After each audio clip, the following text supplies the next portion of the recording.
எந்த ஒரு இன்டர்வியூவும் கிடையாம நிரந்தரமான தமிழக அரசு வேலை சர்ச் பண்ணிட்டு இருக்கீங்க அப்படின்னா இந்த ஆப்பர்ச்சுனிட்டி யூஸ் பண்ணிக்கலாம். உங்களுக்கு ஒரே ஒரு ரிட்டன் எக்ஸாமினேஷன் இருக்கும், எழுத்து தேர்வு. அது 4 ஆப்ஷன் இருக்கும். அதுல நீங்க ஒன்ன செலக்ட் பண்ற மாதிரி இருக்கும்.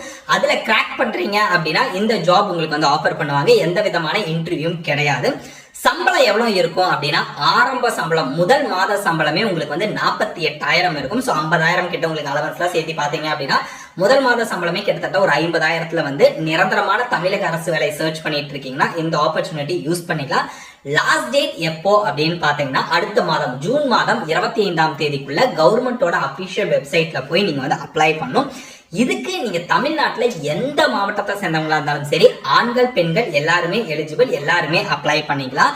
நீங்க எக்ஸாம் எங்க எழுதணும் அப்படின்னு கேட்டீங்கன்னா உங்க சொந்த மாவட்டம் எங்கேவோ அங்கேயே நீங்க வந்து எக்ஸாமினேஷனும் அட்டன் பண்ணிக்கலாம். நான் எக்ஸ்பீரியன்ஸ் எதுவுமே இல்லை, இப்பதான் காலேஜ் முடிச்சிருக்கேன், நான் ஃப்ரெஷரா இருக்கேன், நான் அப்ளை பண்ணலாமா அப்படின்னு கேட்டீங்கன்னா எந்த விதமான எக்ஸ்பீரியன்ஸும் தேவையில்லை. தாராளமா ஃப்ரெஷர்ஸ் கூட இந்த ஜாபுக்கு வந்து அப்ளை பண்ணிக்கலாம்.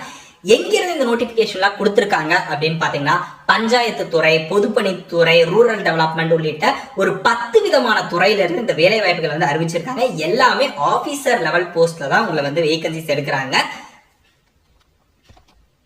மொத்த காலி பணியிடங்கள் பாத்தீங்கன்னா 450 இருக்கு. இந்த ஜாப் பத்தி கம்ப்ளீட் டீடைல்ஸ் இந்த வீடியோல பார்க்கலாம். சோ இதுதான் கவர்மெண்ட் ரிலீஸ் பண்ணிருக்க நோட்டிபிகேஷன். ஓகேங்களா, மொத்தம் எத்தனை பேஜ் இருக்கு அப்படின்னா பேஜ் நம்பர் மட்டும் இந்த நோட்டிபிகேஷன்ல 145 பேஜ் இருக்கு. ஓகேங்களா, அவ்வளவையும் உங்களால வந்து பார்க்க முடியாது. நான் இம்பார்ட்டன்ட் பாயிண்ட்ஸ் சொல்லிடுறேன். அதுக்கப்புறம் உங்களுக்கு அது சூட் ஆகுது அப்படின்னா நீங்க வந்து இதை வந்து செக் பண்ணீங்க. நீங்க பார்க்கும் போதே உங்களுக்கு வந்து தெரியும் சைட்ல 145 பேஜ் வந்து இருக்கு. சோ ஏஜ் லிமிட் வந்து பார்த்தலாம். ஏஜ் லிமிட் பொறுத்த வரைக்கும் நீங்க SC, SCA, ST, MBC, DNC, BCM இதுல வரல அப்படின்னா, இங்க இருக்க கம்யூனிட்டி நீங்க இல்ல அப்படின்னா மேக்சிமம் 32 வயசு வரைக்கும் அப்ளை பண்ணலாம். பிடபிள்யூடி கேண்டிடேட்ஸ் நாங்க அப்ளை பண்ணலாமானா 42 வயசு வரைக்கும் நீங்க அப்ளை பண்ணலாம். அப்படி தெரிஞ்சுக்கங்க. நீங்க இந்த கம்யூனிட்டியில இல்ல அப்படின்னா not belonging to Thisna general அப்படின்னா 32 வயசு வரைக்கும் அப்ளை பண்ணலாம். சில போஸ்ட்டுக்கு இந்த ஜூனியர் போட்டோகிராஃபி மாதிரியான போஸ்ட்டுக்கு 42 வயசு வந்து கொடுத்திருக்காங்க. பிடபிள்யூடி கேண்டிடேட்ஸ் அப்படின்னா 10 இயர்ஸ் பிளஸ் ஏஜ் ரிலாக்ஸேஷன் வந்து இருக்கும். ஓகேங்களா, அதே இதை கீழே ஸ்க்ரால் பண்றோம். சோ இப்போ நீங்க வந்து ஒரு கம்யூனிட்டியில வரீங்க, அதாவது SC, SCA, ST, MBC, DC, பிசிஎம்ல ஓபிசி கேட்டகரி பிசிஎம்ல இருக்கீங்க அப்படின்னா உங்களுக்கு இந்த போஸ்ட்டுக்கு மட்டும் ஃபர்ஸ்ட் 2 போஸ்ட்டுக்கு மட்டும் மேக்ஸிமம் 37 வயசு வந்து கொடுத்துருக்காங்க. மற்ற இருக்க போஸ்ட் எதுக்குமே வந்து பார்த்தோம் அப்படின்னா, அதாவது இந்த போஸ்ட் எல்லாத்துக்குமே நோ மேக்ஸிமம் ஏஜ் லிமிட் அப்படின்னா நீங்க 50 இயர்ஸ்ல கூட நீங்க வந்து அட்டன் பண்ண முடியும். இப்ப தெளிவா இருக்கும்னு நினைக்கிறேன். எதுக்கெல்லாம் ஏஜ் லிமிட் கொடுத்துருக்காங்களோ அந்த ஏஜ் லிமிட் தான். சில போஸ்ட்டுக்கெல்லாம் வந்து செக் பண்ணி பாத்தீங்கன்னா there is no maximum age limit அப்படின்னு கொடுத்துருப்பாங்க. நீங்க 50, 55ல கூட அட்டன் பண்ண முடியும். ஓகேங்களா, அதுக்கப்புறம் நான் வந்து அதர் டிஸ்ட்ரிக்ட்ல இருந்து பார்த்துட்டு இருக்கேன், சாரி அதர் ஸ்டேட்ல இருந்து பார்த்துட்டு இருக்கேன். இப்ப கேரளாவோ ஆந்திராவில இருந்து பார்த்துட்டு இருக்கேன். நான் இந்த ஜாபுக்கு அப்ளை பண்ண முடியுமான்னு கேட்டீங்கன்னா நாலேஜ் இன் தமிழ். ஓகேங்களா, சோ அடிக்குவேட் நாலேஜ் வந்து கண்டிப்பா தமிழ்ல உங்களுக்கு வந்து இருக்கணும்னு சொல்லியிருக்காங்க. அதாவது நீங்க பாஸ் வந்து எப்போ பாஸ் பண்ணிருக்கணும் அப்படின்னா எஸ்எஸ்எல்சி எக்ஸாமினேஷன் 10th இல்லைன்னா 12th டிகிரி வந்து தமிழ ஒன் ஆஃப் த சப்ஜெக்டா நீங்க எடுத்து படிச்சிருக்கணும் அப்படிங்கறத அவங்க தெளிவா வந்து சொல்லியிருக்காங்க. ஓகேங்களா, சோ தமிழ ஒன் ஆஃப் த சப்ஜெக்டா 10th ஸ்டாண்டர்ட்ல படிச்சிருந்தீங்கன்னா கூட ஓகே, நீங்க வந்து அப்ளை பண்ணலாம். இல்ல அப்படின்னா நீங்க வந்து நாட் எலிஜிபிள் அப்படிங்கறத தெரிஞ்சுக்கங்க. அடுத்தது, இப்போ நாங்க வந்து சில பேர் வந்து பிடபிள்யூடி கேண்டிடேட்ஸா இருப்பீங்க, அதாவது பர்சன்ஸ் வித் பெஞ்ச்மார்க் டிசபிலிட்டிஸோட இருக்கேன், நான் இந்த ஜாபுக்கு அப்ளை பண்ண முடியுமான்னு கேட்டீங்கன்னா not eligible for following post, அதாவது கீழே இங்க மென்ஷன் பண்ணியிருக்க போஸ்ட்க்கு நீங்க வந்து அப்ளை பண்ண முடியாது.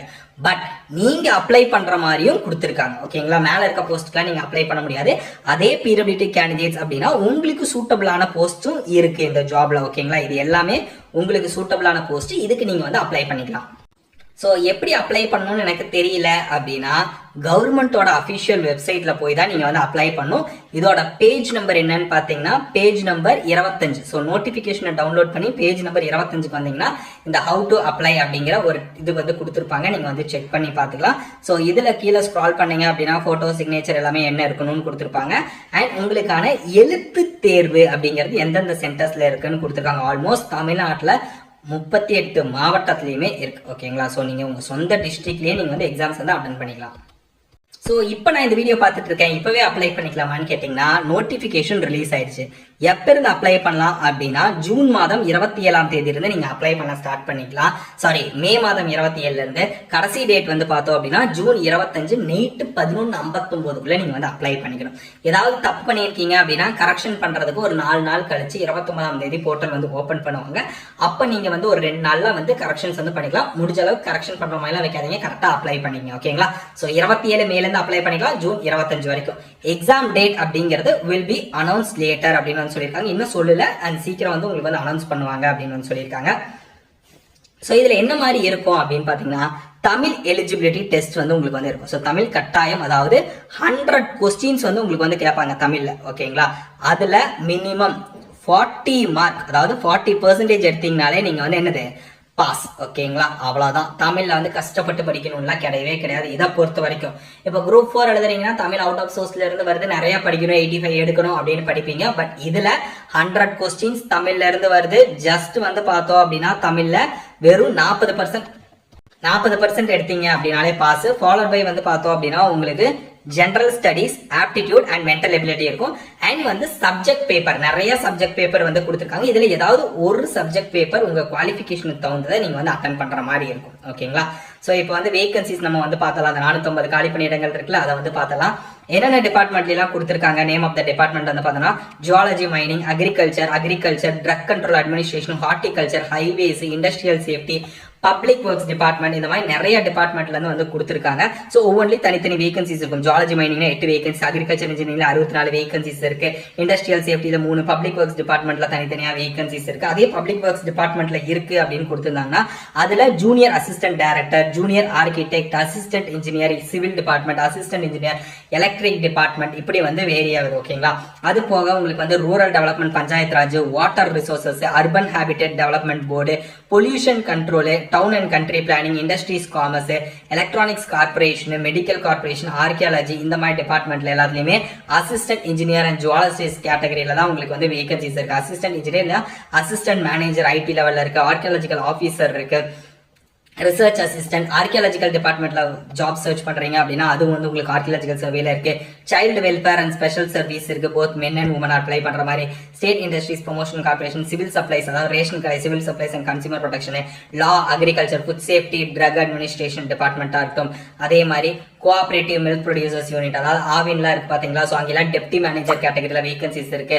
Magnetise limited assistant engineer, archaeology, tourism, economic statistics, family welfare, Tamil Nadu development information, legal studies, இதெல்லாம் assistant librarian, assistant tourist officer, archaeological officer. So இது எல்லாமே ஆஃபீஸர் லெவல் போஸ்ட். அது போக தமிழ்நாட்டில் வந்து பாத்தீங்கன்னா warehouse corporation, Tamil Nadu nuclear distribution corporation, handloom weavers corporation, இது எல்லாத்தையுமே ஜூனியர் கெமிஸ்ட் கேட்டகரியில மொத்தம் 460 கிட்ட வேகன்சிஸ் வந்து இருக்கு. ஸோ ஒவ்வொன்றுக்கும் தனித்தனி சம்பளம். ஸோ சில போஸ்ட்ல வந்து பாத்தீங்கன்னா 40,000 இருந்து 1,26,500 இருக்கு. அலவன்ஸ்லாம் சேர்த்து கிட்டத்தட்ட ஒரு 50,000 கிட்ட உங்களுக்கு ஸ்டார்டிங்லேயே வரும். அதுக்கப்புறம் இதுக்கான குவாலிஃபிகேஷன் என்னன்னு தெரிஞ்சுக்கணும் அப்படின்னா so educational qualification and technical qualification ஒவ்வொரு போஸ்ட் நான் இப்போ காட்டினதுக்கும் தனித்தனியா இருக்கும். ஓகேங்களா? ஒவ்வொரு போஸ்ட்டுக்கும் தனித்தனியா குவாலிஃபிகேஷன் இருக்கும். இது பேஜ் நம்பர் எதுல இருக்கு அப்படின்னு பாத்தீங்கன்னா பேஜ் நம்பர் நோட்டிபிகேஷன் டவுன்லோட் பண்ணீங்கன்னா பேஜ் நம்பர் 9வது பேஜ்ல உங்களுக்கு இருக்க போகுது. ஓகேங்களா? அதை செக் பண்ணிங்க. லைனா இப்ப ஸ்க்ரால் பண்ணும் போதே தெரியும் ஒவ்வொரு போஸ்ட்டுக்கு தனித்தனி குவாலிஃபிகேஷன். இதே ஒரு 4-5 பேஜ் இருக்கு, நீங்க டவுன்லோட் பண்ணி அதை வந்து படிச்சு பாத்துங்க. ஸோ 9வது பேஜ்ல இருந்து 15வது பேஜ் வரைக்கும் இருக்கு. ஸோ மொத்தம் 45 விதமான பதவிகள் இருக்கு. ஸோ பேஜ் நம்பர் 9ல இருந்து பேஜ் நம்பர் 15 வரைக்கும் அவுட் ஆஃப் 145 நோட்டிபிகேஷன் பேஜ் நம்பர்ல இதுல உங்களுக்கு குவாலிஃபிகேஷன் வந்து இருக்கு. ஸோ இப்போ இதுக்கு தேவையான நோட்டிஃபிகேஷன் எப்படி டவுன்லோட் பண்ணலாம், இந்த வீடியோ கீழே டிஸ்கிரிப்ஷன்ல ஃபர்ஸ்ட் கமெண்ட்ல லிங்க் கொடுத்துருப்பேன். ஸ்ட்ரைட்டா கிளிக் பண்ணீங்கன்னா இதை வந்து நான் வந்து ஷார்ட் அண்ட் பண்ணி வந்து பார்த்தோம் அப்படின்னா நம்மளோட வெப்சைட்ல ஷார்ட் அண்ட் பண்ணி இந்த டீடைல்ஸ் தான் உங்களுக்கு வந்து இருக்கும். நீங்க வந்து செக் பண்ணி பார்த்துக்கலாம் குவாலிஃபிகேஷன் எல்லாமே.